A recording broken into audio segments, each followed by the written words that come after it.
이재명 대통령이 자신의 소셜미디어를 통해 여당과 야당의 정치적 책임에 대한 철학을 밝히며 집권 여당이 가져야 할 무한 책임과 균형 감각을 강조했습니다. 이 대통령은 구호나 주장이 아닌 실질적인 결과로 국민의 삶을 책임져야 한다며 현 집권 세력이 나아가야 할 포용과 통합의 방향성을 제시했습니다. 이재명 대통령은 지난 13일 오전 공식 SNS 계정을 통해 야당이 군대나 창과 가깝다면 여당은 농사와 그릇에 가깝다는 게 제 생각이라며 여야의 명확한 역할론을 규정했습니다. 이 대통령은 그래서 야당은 이상과 신념을 외치고 상대를 부정하며 투쟁에 매달릴 수 있지만 여당은 주어진 권력으로 책임을 지는 능력과 실적, 포용과 통합이 중요하다고 짚었습니다.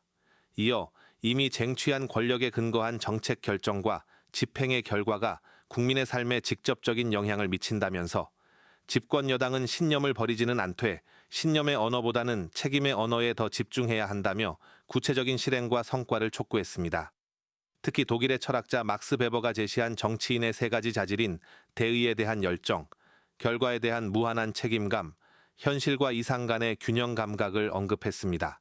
이는 김대중 전 대통령이 주창한 서생의 문제의식과 상인의 현실 감각과 맥을 같이 한다고 덧붙였습니다. 이 대통령은 이상이 없는 현실주의자는 기회주의자가 되고 현실이 없는 이상주의자는 무능한 선동가가 된다며 현실을 냉정하게 바라보는 균형 감각이 필수적임을 거듭 피력했습니다.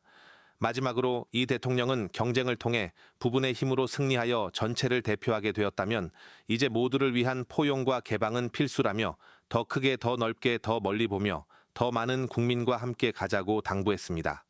이번 메시지는 국민 주권 정부의 국정 운영 기조를 재확인하는 동시에 여당 내부와 정치권을 향해 대결과 배제보다 대화와 소통을 통한 갈등 조정을 주문한 것으로 풀이됩니다. 청와대와 여당이 향후 민생 현안 해결과 개혁 과제 추진에 있어 성과 중심의 책임 정치를 어떻게 구체화할지 주목됩니다. 옆에 있는 사람은 속일 수 있다고 생각하지만 1억 개의 눈과 귀를 가지고 5천만 개로 말하는 이 거대한 지성체들은 속일 수 없어요. 다 보고 있습니다. 다 듣고 그리고 어느 순간 행동하죠. 그래서 제가 국민들이 역시 무서운 존재구나 그 생각을 하게 됐어요. 저도 사실은 너무 쉽게 생각한 측면도 있습니다. 아니 뭐 이렇게 열심히 했고 내가 뭐 나쁜 짓 한 것도 아니고 최소한 뭐 버리게 하겠어라는 마음이 없었던 건 아니에요. 그러나 그 마음 다 버리고 정말 단 마지막 한순간까지 단 한 명의 주권자까지도 정말 죽을 힘을 다해서 온정성을 다해서 제가 말씀드리고 설득하고 하겠다는 마음이 부족했지 않았나 저부터 그런 생각이 들었습니다. 좀 더 열심히 해야 되겠다는 생각이 들더군요. 하여튼 한 2, 3일은 저도 상태가 별로 그렇게 좋지 않았어요. 결론은 나의 부족합니다. 그런 생각이 있습니다. 국정 기조는 바뀔 게 없어요. 그리고 좀 더 열심히 해야 되겠다는 생각이고요. 정치적 요소나 이런 것보다는 그냥 주어진 권한을 가지고 할 수 있는 최대치를 지금보다는 더 해야 되겠다. 더 빠르게, 더 힘들여서 해야 되겠다는 생각이 들었습니다. 우리 한성숙 총리 후보로 선택하는 과정도 꽤 고민이 적지는 않았는데 결론은 일할 사람으로, 그냥 일만 할 사람으로. 정치적 요소는 당이 잘 해결해 주겠죠. 오히려 내각은 정말 주어진 환경 속에서 있는 힘을 다해서 전력 질주할 수 있도록 제가 하려고 합니다. 그렇게 하기에는 한성숙 중기부 장관이 적격이라는 판단이 들었어요. 정말 열심히 하시고 잘하세요. 그 공무원들이 좀 괴롭다고 하더라고요. 공무원들이 괴로워한대. 너무 많이 시켜가지고. 그 괴로움을 다른 공무원들도 좀 느끼게 해주고 싶습니다. 네, 감사합니다. 네, 또 다음 질문하실 분 내신에게 기회 드리겠습니다. 네, 저쪽 끝에 앉아 계신 폴리뉴스 김민주 기자님. 네. 대통령님 안녕하세요. 폴리뉴스 김민주입니다.